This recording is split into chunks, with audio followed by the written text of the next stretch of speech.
Subscribe कीजिए आशीष take talk YouTube channel को और नोटिफिकेशन में ऑल सेलेक्ट कर लीजिए ताकि आपको हमारी नई वीडियो की जानकारी सबसे पहले मिलती रहे। स्वागत है आप सभी का फिर से आशीष टेक टॉक यूट्यूब चैनल पे। दोस्तों, क्या आपने भी अभी तक अपना प्रॉपर्टी टैक्स सबमिट नहीं करा है या जमा नहीं कराया है ऑनलाइन, या आप जानना चाहते हैं कि ऑनलाइन आप अपना प्रॉपर्टी टैक्स कैसे जमा करा सकते हैं? तो आज का हमारा वीडियो का टॉपिक इसी बारे में है, जिसमें मैं आपको बताऊंगा कि आप एमसीडी का प्रॉपर्टी टैक्स ऑनलाइन जमा कैसे करा सकते हैं और आप कैसे देख सकते हैं कि आपने किन सालों का प्रॉपर्टी टैक्स जमा कर दिया है और आपका प्रॉपर्टी टैक्स कितना बन रहा है। तो मैं सारा प्रोसेस आपको बताऊंगा। मैं आपको लाइव करके दिखाऊंगा एक पेमेंट प्रॉपर्टी टैक्स की, जिसमें आप देख पाएंगे कि कैसे आप ऑनलाइन पेमेंट कर सकते हैं अपने एमसीडी प्रॉपर्टी टैक्स की। ठीक, चाहे आप कोई भी जोन में हो, साउथ जोन, नॉर्थ जोन, किसी भी जोन में हो, ईस्ट जोन में हो, तो प्रोसेस सबके लिए सेम रहेगा। बस आपको रिस्पेक्टिव सही साइट पे जाना होगा सबमिट कराने के लिए, क्योंकि हर जोन की साइट में थोड़ा थोड़ा डिफरेंस है। आपको करेक्ट वेबसाइट ओपन करनी है, तभी आपका सबमिट हो पाएगा करेक्टली प्रॉपर्टी टैक्स।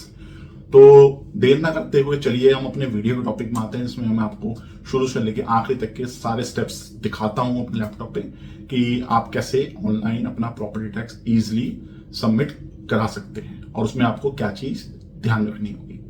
चलिए देखते हैं। तो चलिए मैं आपको अपनी स्क्रीन पे स्टेप्स करके दिखाता हूँ कि आप कैसे एमसीडी का प्रॉपर्टी टैक्स ऑनलाइन सबमिट कर सकते हैं। तो उसके लिए हमें सबसे पहले क्या करना है, आपको गूगल पे जाके एमसीडी प्रॉपर्टी टैक्स यहाँ पे सर्च करना है।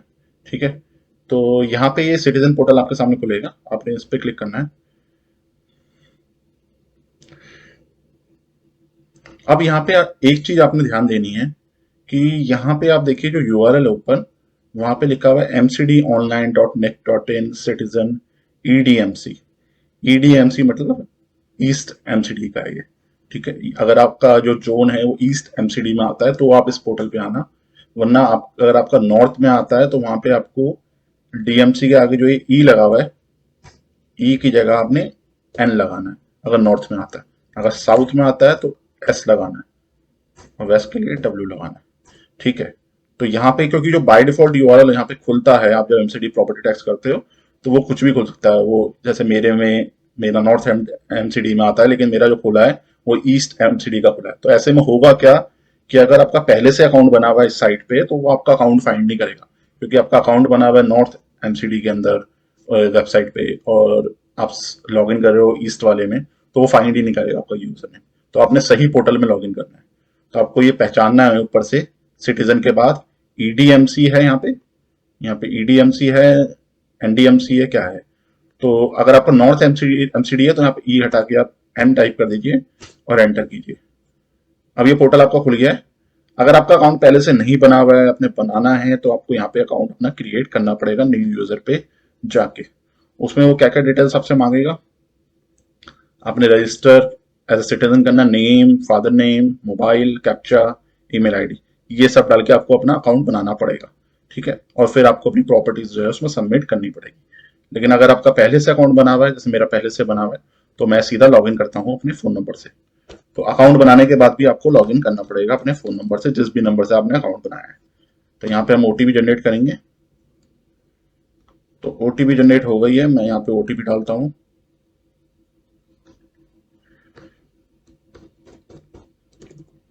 तो यहाँ पे मैंने ओटीपी डाल के लॉगिन करा।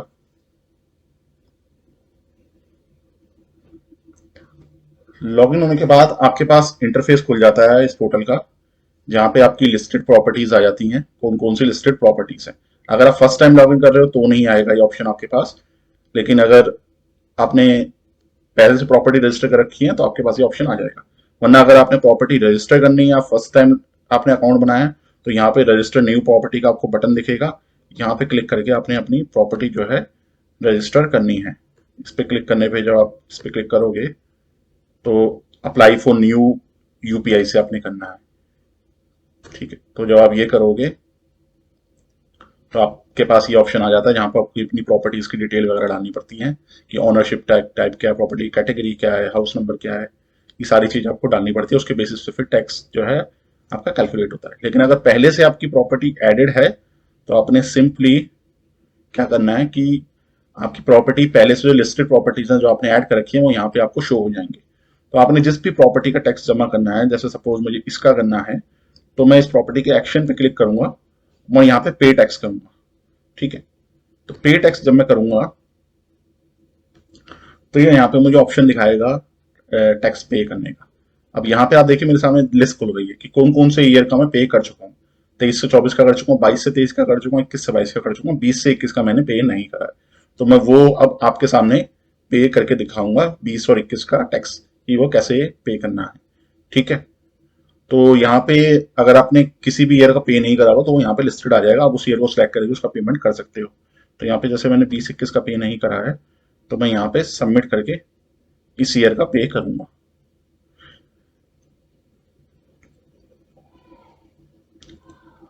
अब यहाँ पे आप देखोगे कि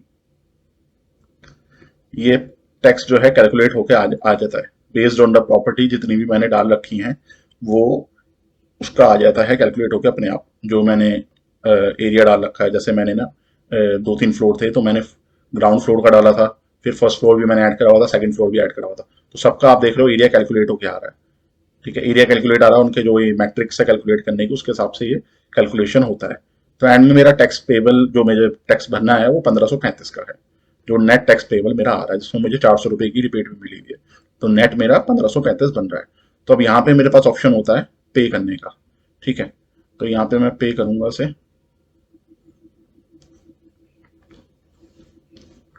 और यहाँ पे पे करने के बाद जैसे मैं पे क्लिक करता हूँ तो ये मुझे पेमेंट गेटवे पे रिडायरेक्ट करता है, जहाँ से मैं पेमेंट ऑप्शन सेलेक्ट कर सकता हूँ कि मुझे कैसे पे करना है। तो ये 1535 का अमाउंट आ गया, ये रेफरेंस नंबर आ गया जो आपको चाहिए होता है रिकॉर्ड के लिए। पेटीएम से मैं पे कर रहा हूँ तो मैं यहाँ पे पे नाउ सेलेक्ट करता हूँ। उसके बाद ये मुझे मर्चेंट पोर्टल पे रिडायरेक्ट करता है पेमेंट के लिए, जहाँ पे मैं स्कैन करके पेमेंट कर सकता हूँ। तो ये पे विद पेटीएम आ गया, यहाँ पे उस पे ऑप्शन पे क्लिक करते हैं। अभी मुझे इसने क्यूआर कोड दे दिया स्कैन करने के लिए, तो हम इसको स्कैन करते हैं। तो जैसे ही मैंने स्कैन करा मेरे पास अमाउंट पहले से लिखा हुआ आ गया, तो मैं इसे सीधा पे कर देता हूँ। अब हम यहाँ पे देख रहे हो जैसे ही मैंने पे करा तो यहाँ पे प्रोसेसिंग हो रही है ये पेमेंट, और ये पेमेंट मेरी हो चुकी है। ठीक है, ये आप स्क्रीनशॉट लेके रख सकते हैं अपने रेफरेंस के लिए, पेज अपने आप रिडायरेक्ट हो जाएगा। ये रिसिप्ट नहीं है, ये ट्रांजेक्शन की डिटेल, आप इसे रिसिप्ट मत समझना। रिसिप्ट में भी आपको दिखाऊंगा कि आप कैसे डाउनलोड कर सकते हो। ये ट्रांजेक्शन की डिटेल है, आप इसको भी अगर स्क्रीनशॉट लेके इसका रखना चाहते हो तो बिल्कुल रख सकते हो। तो ये अपने आप ही पोर्टल पे रिडायरेक्ट हो जाएगा। तो जैसे ही रिडायरेक्ट हुआ आपका ऊपर मैसेज भी आ गया, पेमेंट सक्सेसफुल, ट्रांजेक्शन नंबर और यूपीआई आईडी किसका का है, 2020 से 21। तो यहाँ पे डाउनलोड रिसिप्ट का ऑप्शन आ जाता है। अगर ये ऑप्शन नहीं आ रहा तो आप यहीं पर ही एक्शन पे जा सकते हैं, और यहाँ पे आपको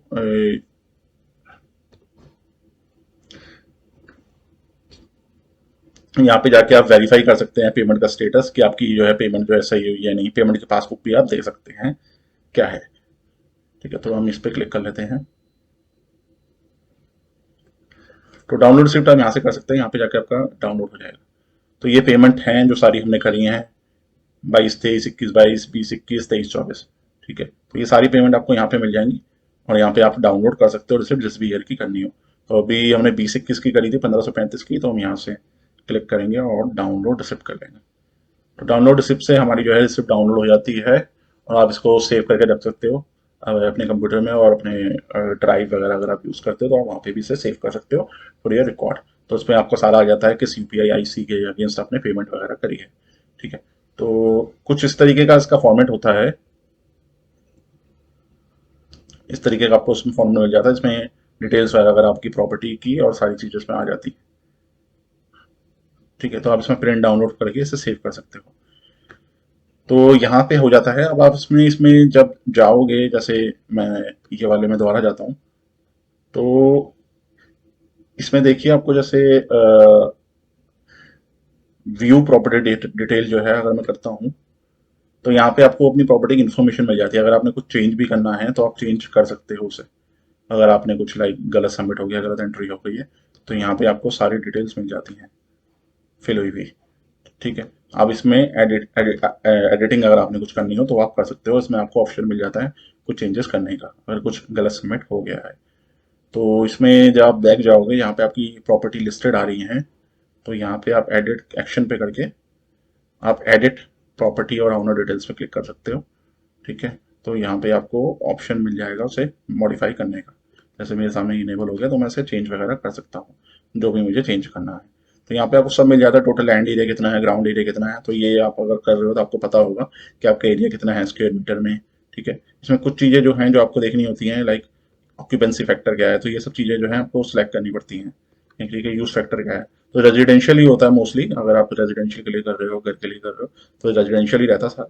एज फैक्टर मतलब कब कंस्ट्रक्शन हुआ, तो बेसिकली एज फैक्टर वो मैटर करता है कि बना कब था। तो आपके अगर मल्टीपल फ्लोर्स हैं, like ground floor, first floor, second floor, third floor, आपके ही हैं, तो आपको सारे फ्लोर्स पे एक ही प्रॉपर्टी के अंदर ये सबमिट हो जाते हैं, एक के नीचे एक। ठीक है, तो इस तरीके से आपकी प्रॉपर्टी सबमिट हो जाती है। इसमें आप प्रॉपर्टी टाइप डाल सकते हो, रेजिडेंशियल है, प्लॉटेड है, यूज फैक्टर रेजिडेंशियल है, कवर्ड एरिया कितना है।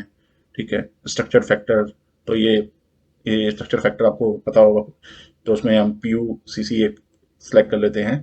ठीक है, और इसमें और जो चीज़ें हैं आपको देखने वाली, वैकेंट लैंड जीरो ही आती है मोस्टली फैक्टर में। तो टोटल एरिया जो होता है, ग्राउंड कवर एरिया भी सेम ही रहता है।